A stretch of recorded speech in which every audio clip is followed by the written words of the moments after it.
আজকে আমরা ক্লাস 6 এর বাংলা বইয়ের 127 নং পৃষ্ঠার কাজের সমাধান নিয়ে আলোচনা করব। তবে এটির প্রশ্ন অপর পৃষ্ঠায় অর্থাৎ 126 নং পৃষ্ঠায় দেওয়া আছে।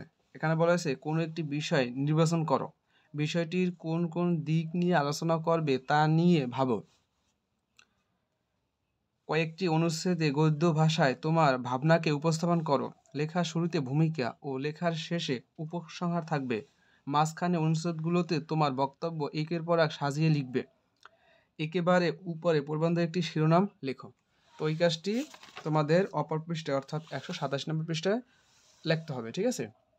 তো প্রথমে আমরা একটা নাম দিয়েছি জাতীয় খেলা হাডুডু। বাংলাদেশের জাতীয় খেলার নাম হাডুডু। এই খেলাটি কাবাডি নামেও বহুল পরিচিত। এইটি বাংলাদেশের ঐতিহ্যবাহী একটি খেলা।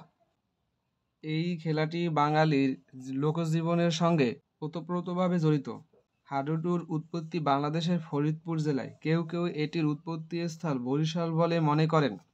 তবে এই খেলাটি যে বাংলাদেশের নিজস্ব খেলা সে বিষয়ে কোনো সন্দেহ নেই।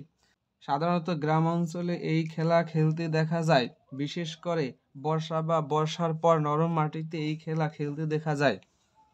1947 সালে বাংলাদেশের জাতীয় কাবাডি ফেডারেশন গঠিত হয়।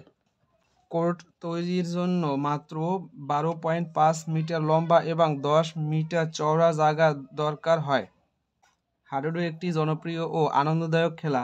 এটি উপস্থিত বুদ্ধি, শক্তি, সাহস, দম ও কায়দার খেলা। তাই এই খেলা বাংলাদেশের অনেক জনপ্রিয়। বর্তমানে এটি আন্তর্জাতিকভাবে স্বীকৃতি পেয়েছে। এতটুকুই ছিল তোমাদের 127 নং পৃষ্ঠার কাজের সমাধান। আশা করি তোমরা বুঝতে পারছো।